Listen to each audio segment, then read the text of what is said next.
Radha Madhava Kunja Bihari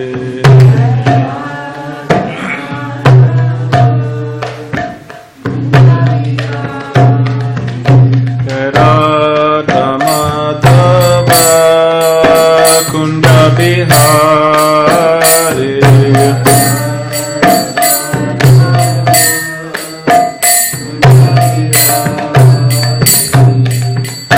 Janavalabha Girivaradhari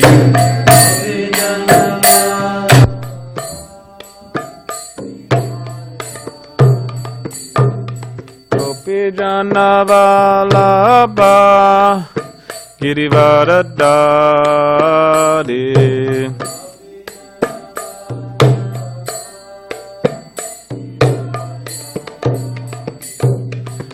Yashodanandana Braja Janaranjana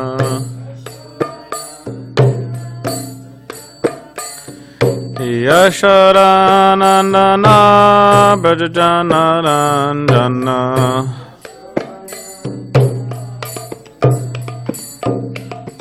Yamuna Tira Vanachari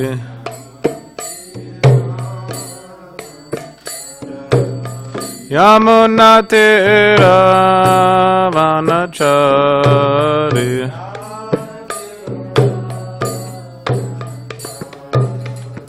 Jaya Radha Madhava Kunja Bihari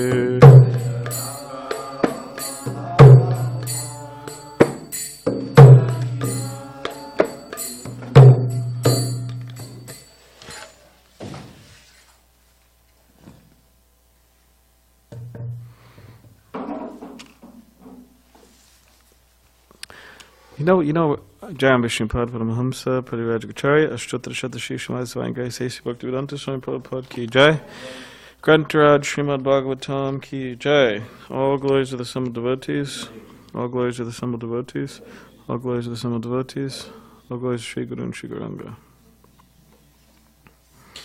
Do you know where that Jai Radha Madhava, that little sheet is? Yeah, do you think the sheet? Yeah, you're gonna.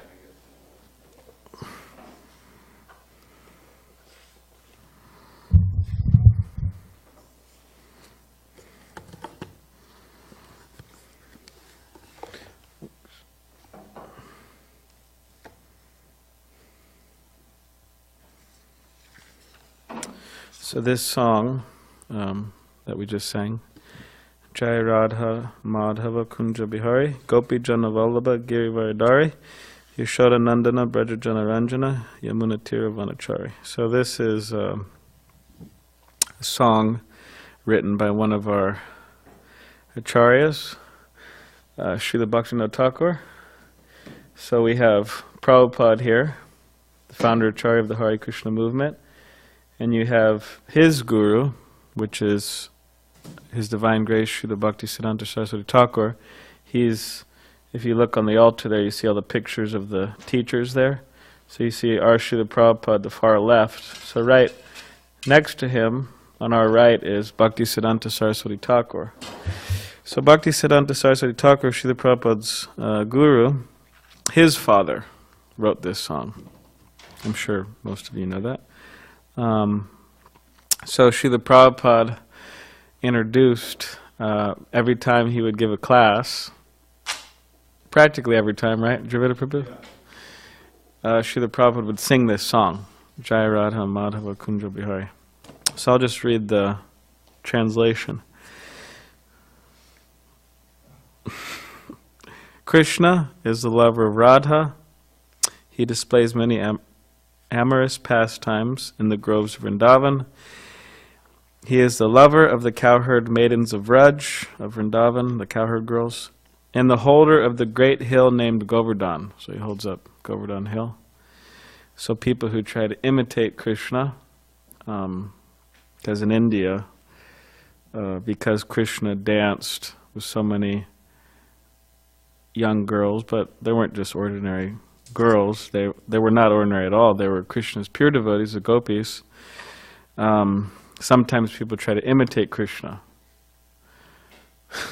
and they dance with, young girls. Means, they'll tell their so-called followers, "Oh, bring your wife and bring your daughter," and they would, dance, whatever. It's absolute nonsense.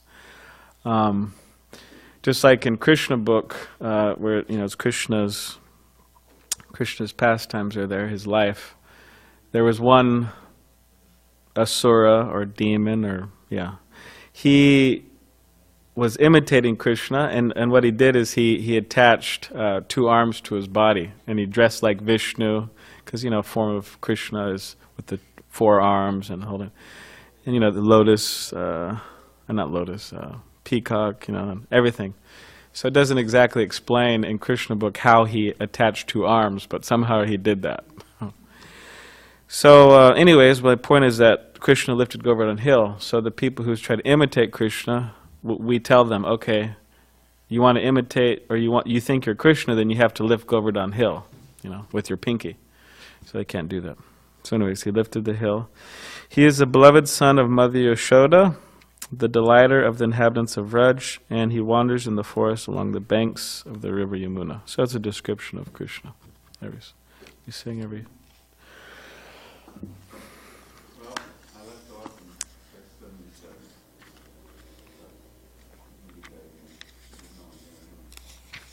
All right, so read 73. Okay. Om Namo Bhagavate Vasudevaya. Om Namo Bhagavate Vasudevaya. Om Namo Bhagavate Vasudevaya. So we are reading from Srimad Bhagavatam, Canto 4, entitled Creation of the Fourth Order, Chapter 8. Dhruva Maharaj leaves home, and we're on text 73. Titiyam Chatatamasam Shaste Shaster Bakodine.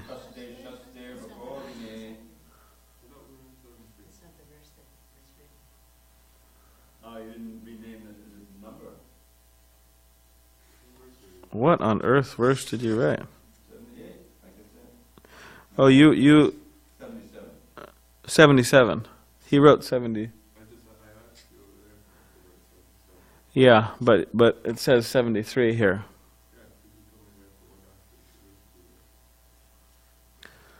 Well, this is Sarvato Mana Aksh. Yeah, that's 77.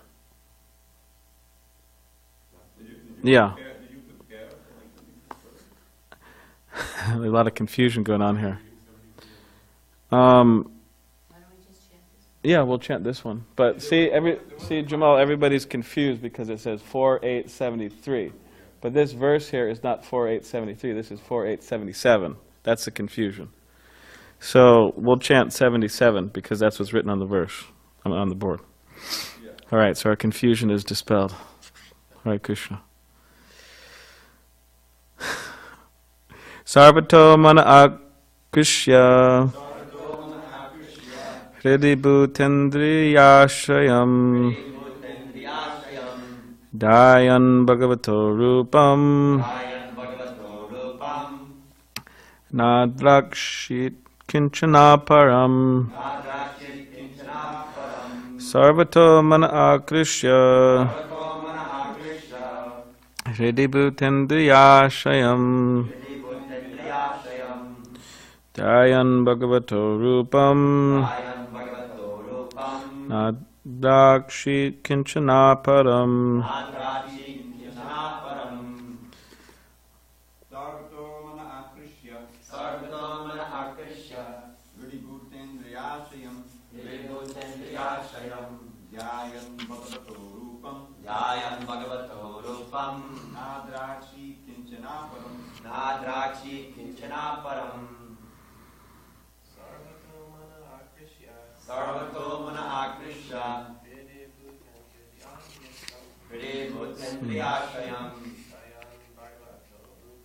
Gayam Bhagavato Rupam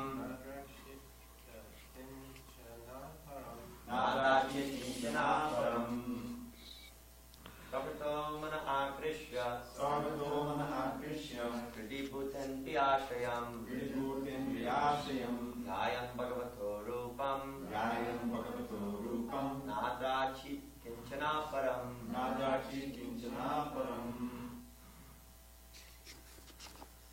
Make your chant, Prabhu.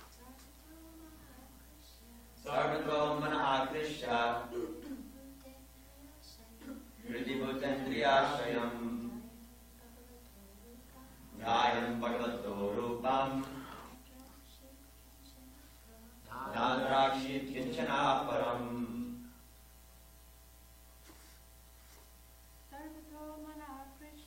Sarvato Mana Akrishya Kridibhutendriyashayam Gayam Bhagavato Rupam Nadrakshit Kinchana Param Sarvato Mana Akrishya Kridibhutendriyashayam Gayam Bhagavato Rupam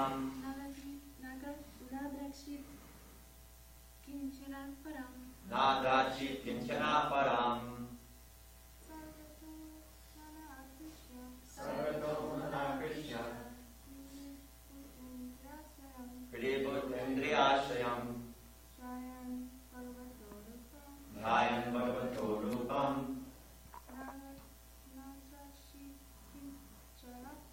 Nadrakshit Kinchana Param Sarvato Mana Akrishya Kridibhutendriyashayam Gayam Bhagavato Rupam Nadrakshit Kinchana Param. Okay, word by word. Sarvataha, Sarvataha, in all respects. in all respects. Manaha, Manaha, mind. mind. Akrishya, Akrishya, concentrating. concentrating. Shridi, Vriddhi, in the heart. in the heart. Bhuta Indriya Ashayam, Indriyashayam, resting place of the senses and the objects of the senses. resting place of the senses and objects of the senses. Dhyayan, Dhyayan, meditating. meditating. Bhagavataha, Bhagavataha, of the Supreme Personality of Godhead. of the Supreme Personality of Godhead. Rupam, Rupam, form. form. Na adrakshit, Nadrakshit, did not see. did not see. Kinchana, Kinchana, anything. anything. Aparam, Aparam, else. else. Translation. He completely controlled his senses and their objects, and in this way he fixed his mind without diversion to anything else upon the form of the Supreme Personality of Godhead. Purport. The yogic principles of meditation are clearly explained here. One has to fix one's mind upon the form of the Supreme Personality of Godhead without diversion to any other objective. It is not that one can meditate or concentrate on an impersonal objective. To try to do so is simply a waste of time, for it is unnecessarily troublesome, as explained in Bhagavad Gita. Om Jnanativedandasya Gananjana Shalakaya Chakshulanmilitamena Tasmai Shri Gurave Namaha Mukam Katitvachalam Pangam Langayate Girim Yat Kripatamaham Vande Shri Gurun Dinataranam Vancha Kapadribhishcha Kripa Sandhu Bevacha Patitanam Pavanebhyo Vaishnavebhyo Namo Namaha Shri Krishna Chaitanya Prabhu Nityananda Shri Advaita Gadadhar Shivasadi Gaura Bhaktavinda Hare Krishna Krishna Krishna Hare Hare Hare Rama Rama Rama Hare Hare. So just read the translation again. He completely controlled his senses and their objects, and in this way he fixed his mind without diversion to anything else upon the form of the Supreme Personality of Godhead.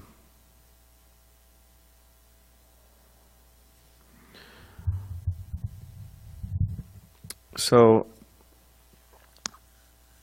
those who have a analytical mind, they they ask a lot of questions and they're very curious. And also, there's the tendency a lot of the times to maybe even be a perfectionist, or also, which means you're able to see the faults very easily. Faults within people, within situations, etc. Which is not very, actually, even people who aren't very analytical, it's very easy to see faults. I mean, they're all over. That's what the Srimad Bhagavatam says, that this age that we're living in is actually an ocean of faults. But there's one good quality. Does anyone know what that is? Yes, Zach?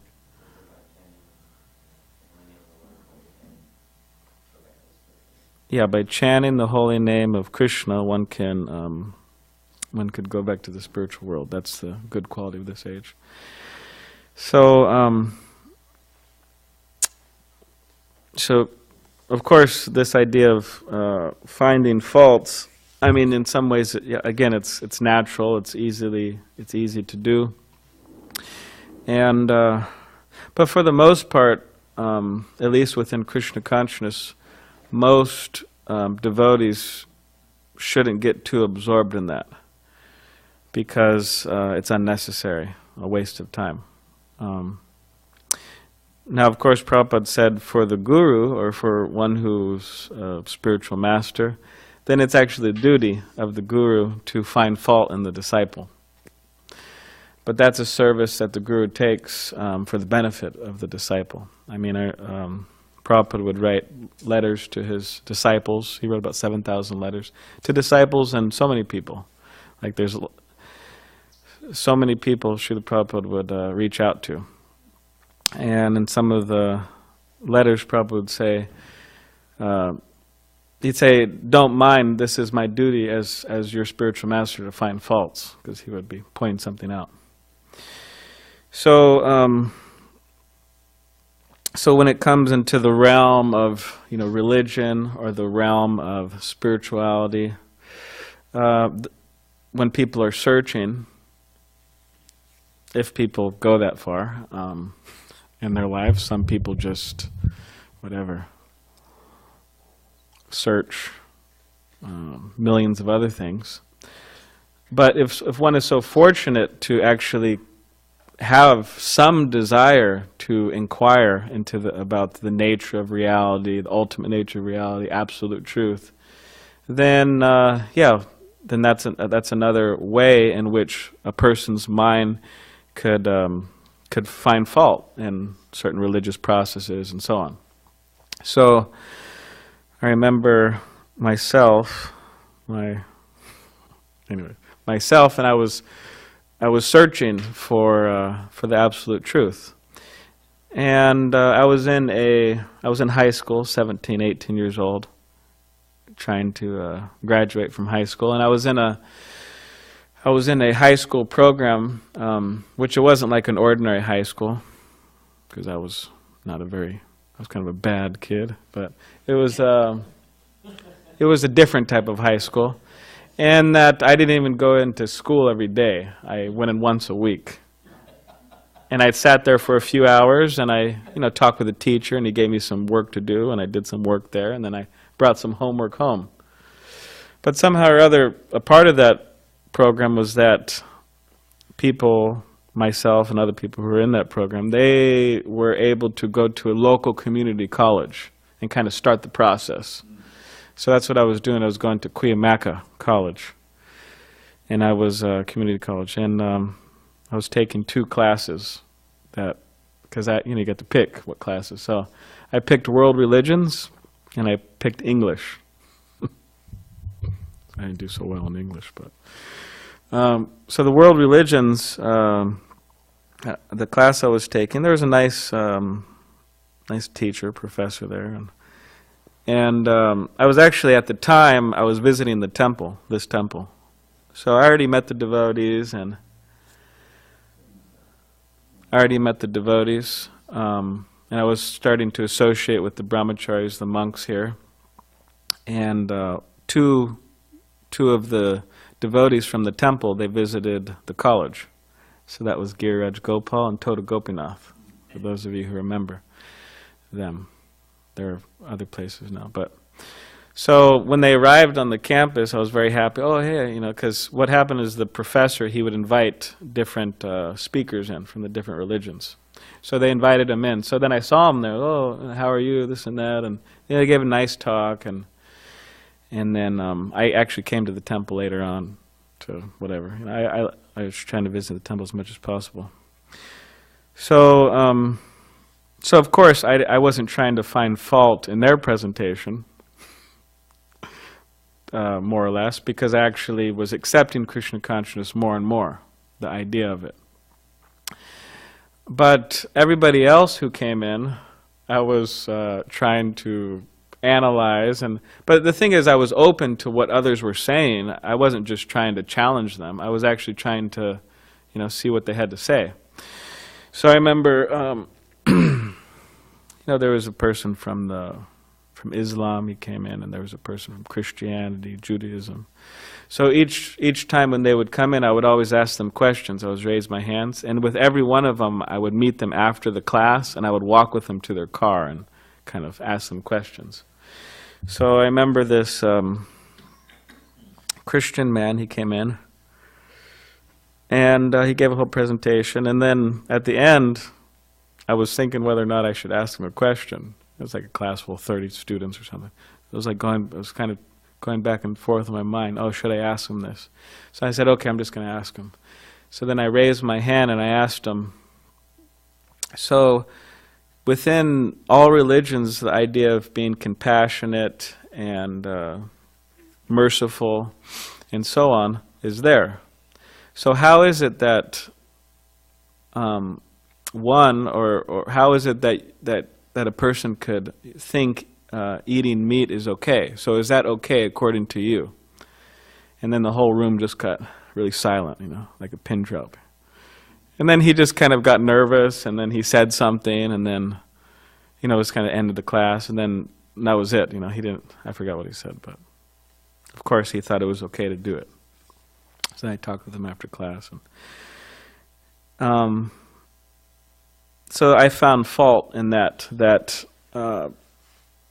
Christian leaders, preachers, priests, and so on, that they could condone, allow, and even applaud their followers and themselves doing such a thing. So I thought that was wrong.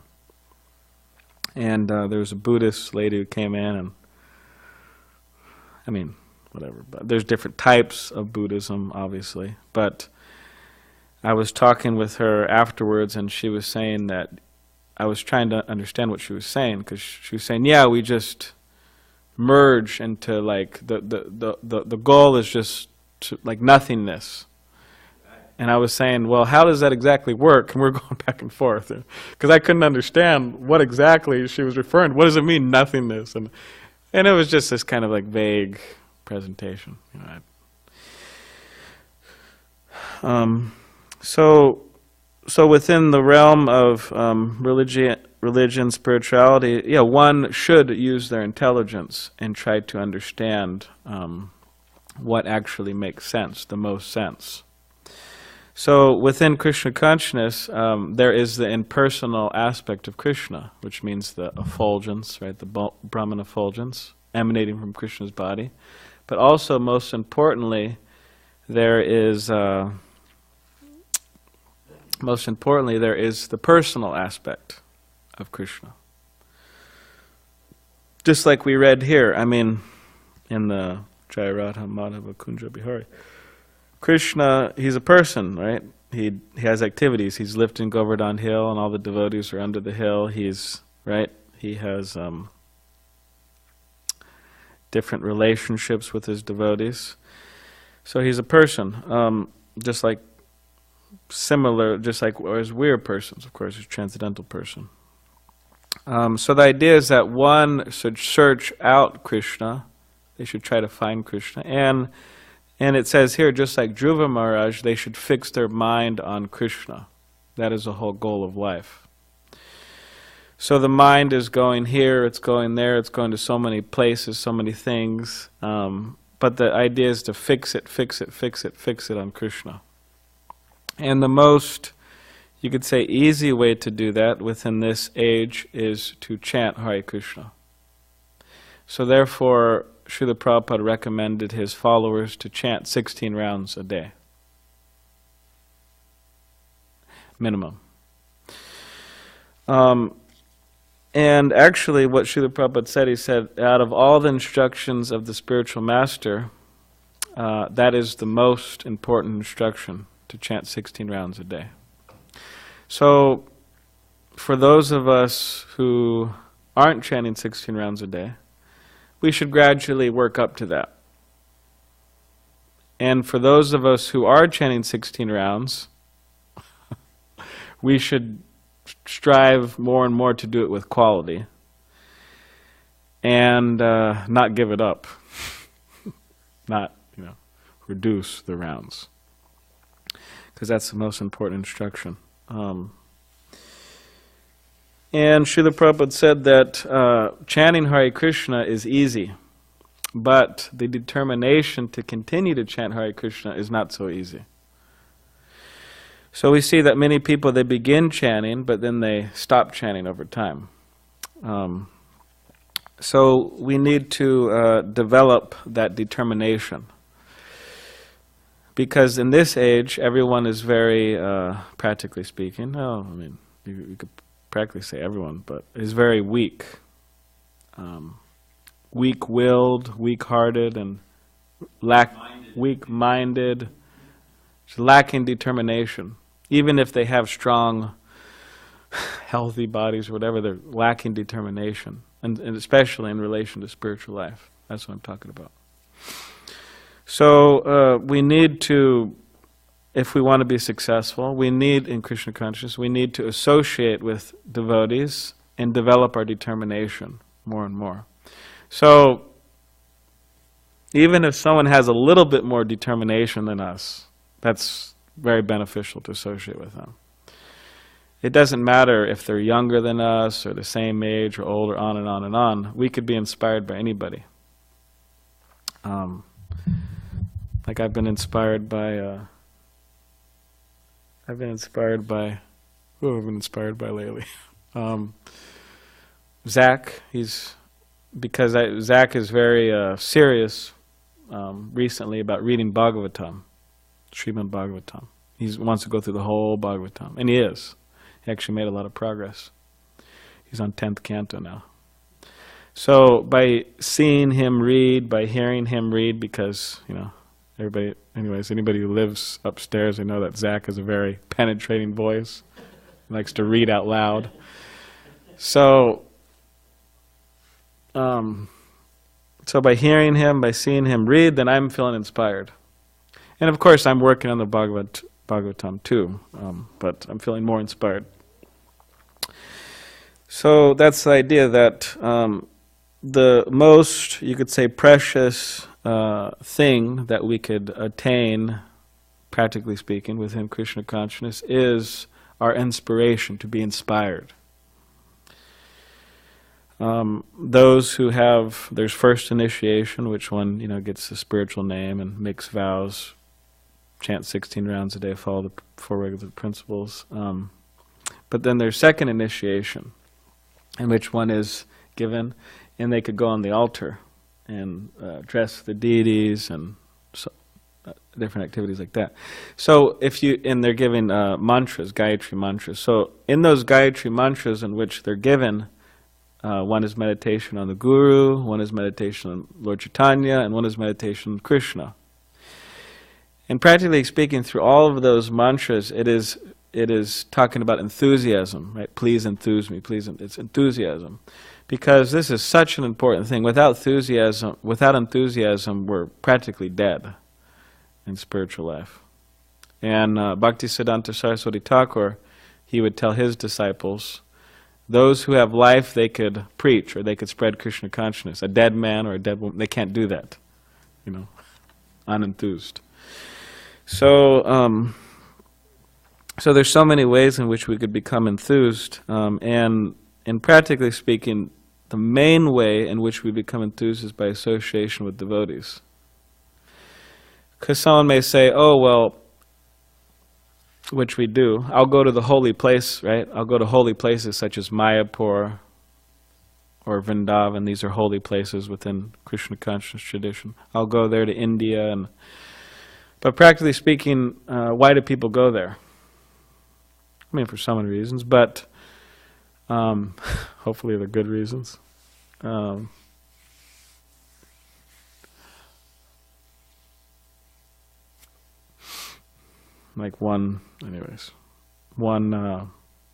were at Govardhan retreat, Zach and myself and Hasagrami, and we were there, and there was one young man there from Canada. It's kind of, whatever, some young, handsome guy, and kind of strongly built, muscular and whatever. And I wasn't really talking to them so much because I have a tendency not to talk with people, especially who I don't know, for different reasons. But Zach was talking with him, and this guy, he's a devotee, but he just kept on talking about some girl, that he met there in Vrindavan. And he's saying, it wasn't like, it was, but he was saying, oh yeah, I met her there, and then, I just happened to, I got out of the taxi, and she was just there, and then I was going around the town, and she was there again, and he just kept on talking about it. And how he wanted to develop a relationship, and on like that. So that's what I was saying, that people, the holy places are not for that. It's for pilgrimage, for Krishna consciousness, for purifying one's consciousness. But the main, we go to all these holy places, but we go to associate with devotees, just like Indrayumna Swami, His Holiness Indrayumna Swami. There's a big yatra he goes on all around Vrindavan, right? Shamali Parashakti went there, and it's nice, you get some association, and so many devotees like that. So by the association of devotees, they actually bring, of course, Krishna consciousness is always alive and well and strong, but they bring the processes of devotional service alive. One can hear the holy name of Krishna from a non-devotee or from a whatever. But if one hears it from a devotee, it actually, so much inspiration's there. And the purer the devotee, the purer their inspiration. So, and on, all the process of devotional service of Krishna consciousness. So that's the idea, to associate with devotees and to get that determination and that enthusiasm. And to try to conquer, you could say, our mind, our senses, to try to become successful within this world, or within spiritual life, by meditating on an impersonal objective, means some idea of an impersonal God, is, as the Prabhupada says, it's a waste of time and it's unnecessarily troublesome. So similarly, try to become successful in Krishna consciousness, to try to become determined, to try to become enthused without the association of devotees is absolutely ludicrous, and it is unnecessarily troublesome, and one is sure to not be successful. So that's the idea, that Dhruva Maharaj, he did not be, as we're hearing, we're talking about Dhruva Maharaj here, young boy, 5 years old, going to the forest. He did not become successful in Krishna consciousness by his own endeavors alone, but he became successful in Krishna consciousness by his endeavors, and specifically by the mercy of such a great person as Srila Narada Muni, the great traveling, as Prabhupada would say, transcendental spaceman. Because he travels all over, and so the idea is that we should try to follow it in the footsteps of such great personalities as Dhruva Maharaj, and be successful. So does anyone have any comments? Yes? I have a question. Questions? Well, it appears that the situation is just the opposite of what you said. association, devotees. Well, sure, but all these folks are chopped cabbage. I'm just going to associate with, just like he met with, the only association he had was Narada Muni. Yeah. So I'm just going to associate with, one great soul. I'll find out one great soul, take initiation, associate with my spiritual master, and that's sufficient. Yeah. Isn't that what this very pastime confirms? I don't know. What do you think? No. Well, I mean, really, when it comes down to it, of course, this was a whole different age in which the Bhagavatam says that this age is characterized by people not being able to do such things because of all the disqualifications. Manda sumanda mateo manda bhaga upadritaha, right? That in this age of Kali, people are generally, right, lazy, means materially, spiritually, misguided, unlucky, unfortunate, on, and above all, always disturbed. So, and then to go off into the forest, and first of all, who has interest to do that in the first place? I mean, who even thinks of doing that? And even if they do think of doing that, they're not able to in this age. Just like Devamrita Swami, he tells this story, that short story, that there was a young man, and we're not picking on any path, but he was following Buddhism, and specifically he went out to the forest to meditate and renounce everything. So he was doing that, he was meditating and he was there for years, like literally years. And then all of a sudden, some tourists come by. I forgot where this was, but some tourists come by, and they have this little radio, and the radio is playing some cheap, like pop culture love song, and then the guy hears it, and he just like loses it, just like his mind snaps, and he just runs out of the forest and runs back into material life. I mean, it's amazing, just a little pop culture song, whatever the cheesy lyrics were, I don't know. But, so if people were to try to do something like Dhruva Maharaj, then yeah, that's the types of things that happen.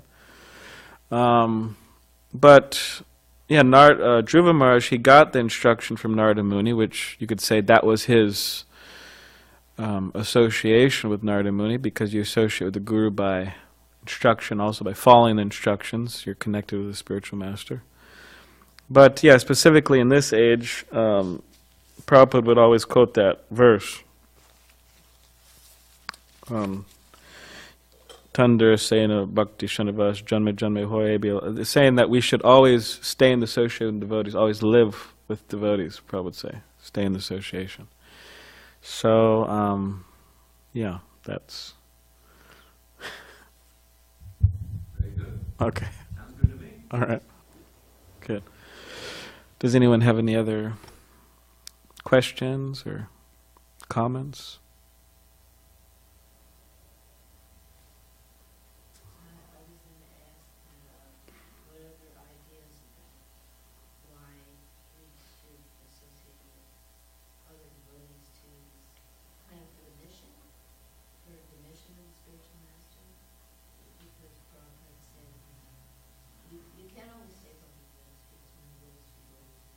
Yeah.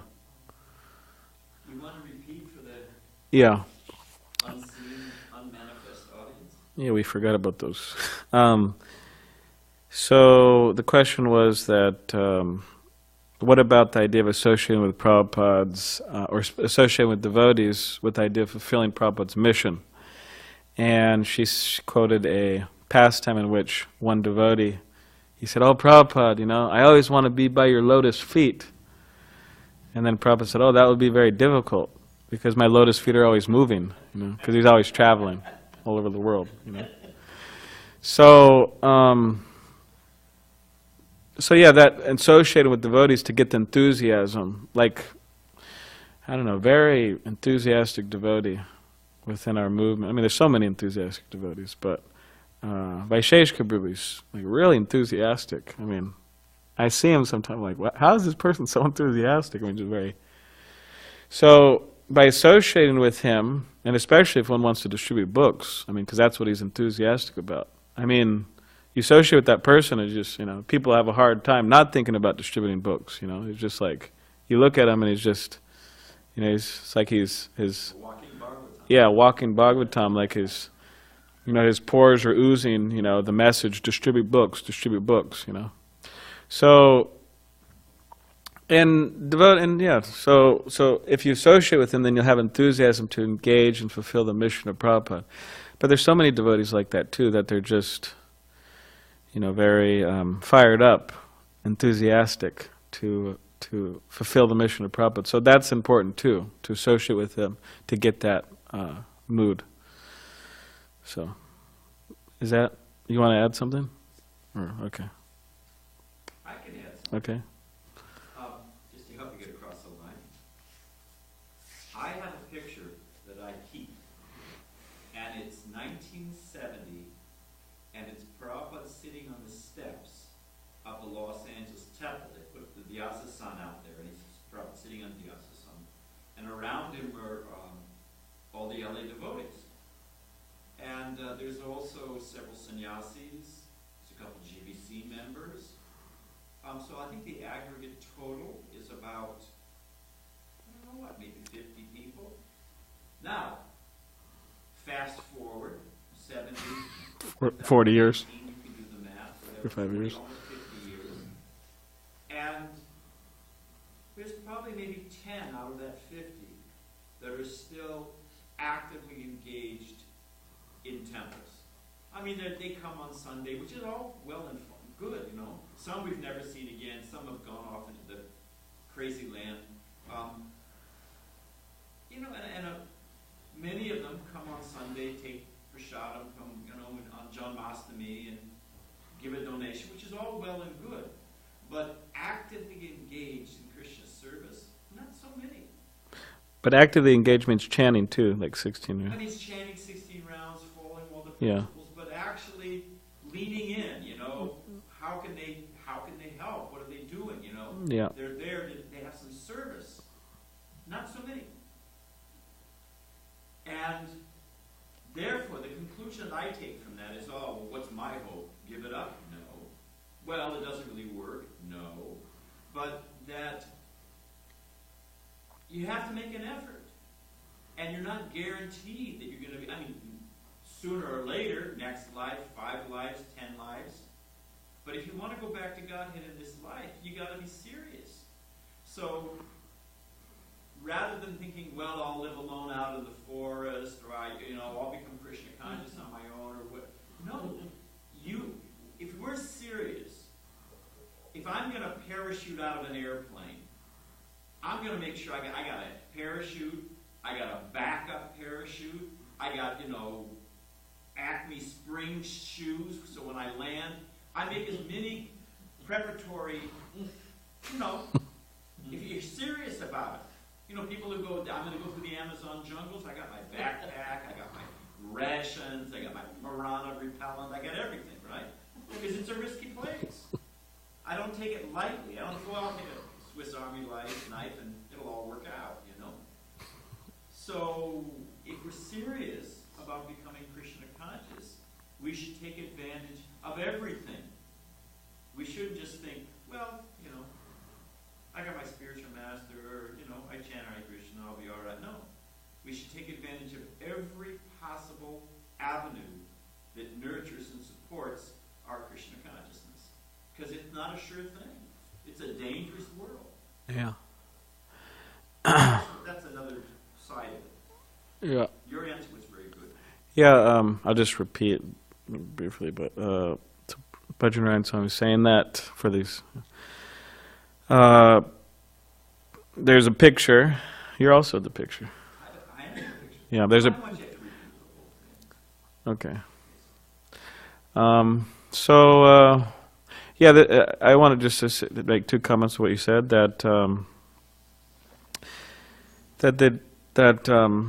I think my spiritual master, one Prabhupada disciple, they asked, well, Prabhupada, that, oh, well, if we could just become Krishna conscious by chanting, then why do we have to read?